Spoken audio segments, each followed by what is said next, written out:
লাইভৰ সাংবাদিক তথা CMD নিপেন দাস ডাঙৰীয়ালৈ ধন্যবাদ জনাইছোঁ যে তেওঁলোকৰ তত্ত্বাৱধানত আমি এখন কিতাপ তেখেতসকলে উলিয়াইছে। এখন হৈছে অমৃত সংগীত সূৰ্য। তোমাৰ নীলি কথাৰ দৰে, তোমাৰ নীলি কথাৰ দৰে, সপোন ৰাতি অকল সৰে, তোমাৰ নীলি কথাৰ দৰে, তোমাৰ নীলি কথাৰ দৰে, বকুল বনৰ সুবাস নামে, বকুল বনৰ সুবাস নামে, তোমাৰ নীলিম কথাৰ দৰে, তোমাৰ নীলিম কথাৰ দৰে। লাইভৰ সাংবাদিক তথা CMD নিপেন দাস ডাঙৰীয়ালৈ ধন্যবাদ জনাইছোঁ যে তেওঁলোকৰ তত্ত্বাৱধানত আমি এখন কিতাপ তেখেতসকলে উলিয়াইছে। এখন হৈছে অমৃত সংগীত সূৰ্য। গতিকে আমাৰ হাৰ্টথ্ৰব যুৱ প্ৰজন্মৰ জনপ্ৰিয় গায়ক জুবিন গাৰ্গৰ কথা আমি সকলোৱে ইতিমধ্যে গম পাইছোঁ।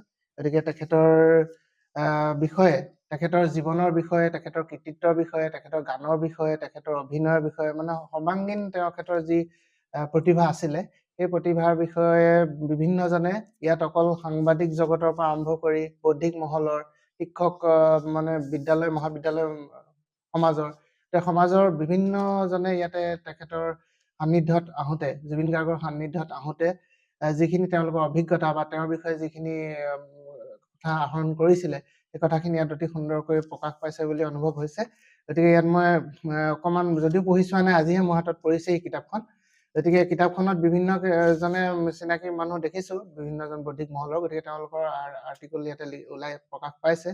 গতিকে এটা খুব ভাল পদক্ষেপ লৈছে আমাৰ এই মানে কিতাপখনৰ দ্বাৰা। মই ভাবোঁ আমাৰ যিহেতু মহাবিদ্যালয়ত তেখেতসকলে এখন দান কৰিছে আজি, গতিকে মহাবিদ্যালয়ৰ লাইব্ৰেৰীত থাকোঁতে লাইব্ৰেৰীৰ যিখন ছাত্ৰ ছাত্ৰী ইয়াতে অধ্যয়ন কৰে, সেইসকলে এইখনত যেতিয়া পঢ়িব, এতিয়া জুবিন গাৰ্গৰ বিষয়ে আৰু অলপ তেওঁলোকে যুৱ প্ৰজন্মই, বিশেষকৈ আজিৰ যুৱ প্ৰজন্মই তেওঁৰ বিষয়ে আৰু অলপ বিশদভাৱে জানিবলৈ পাব। ইতিমধ্যে আপোনালোকে জানে যে জুবিন গাৰ্গৰ যি পিতৃ এখন মোৰ দৃষ্টিত জুবিন বুলি কিতাপ ইতিমধ্যে বহুত জনপ্ৰিয় হৈছে শেহতীয়াভাৱে, আৰু সেইখন পঢ়িয়ে আমি তেওঁৰ বিষয়ে যথেষ্টখিনি এতিয়াহে আমি গম পাইছোঁ।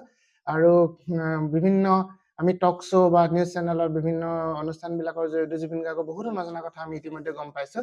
এতিয়া তাৰ এখন কিতাপৰ আকাৰত যেতিয়া এই গোটেই বস্তুখিনি ওলাই লিপিবদ্ধ হৈ থাকে, তেতিয়া বস্তুটো আৰু মানে প্ৰসাৰত সুবিধা হয়। আৰু সেইকাৰণে যুৱ প্ৰজন্মৰ পৰা আৰম্ভ কৰি সকলো প্ৰজন্ম অসমৰ বাহিৰত থকা সকলো প্ৰজন্মৰ লোকৰ বাবে ই এটা খুব মানে ইনফৰ্মেটিভ এখন কিতাপ হ'ব বুলি মই আশা কৰিছোঁ। গতিকে এই সুযোগতে মই অসম লাইভৰ কৰ্মকৰ্তাৰ লগতে নিপেন দাস ডাঙৰীয়া যি CMD অফ আছাম লাইভ, তেখেতকো ধন্যবাদ জনাইছোঁ। এটা খুব সুদূৰ প্ৰসাৰী তেওঁ যিটো প্ৰচেষ্টা হাতত লৈছে, সেইটো মই শলাগ লৈছোঁ। ধন্যবাদ।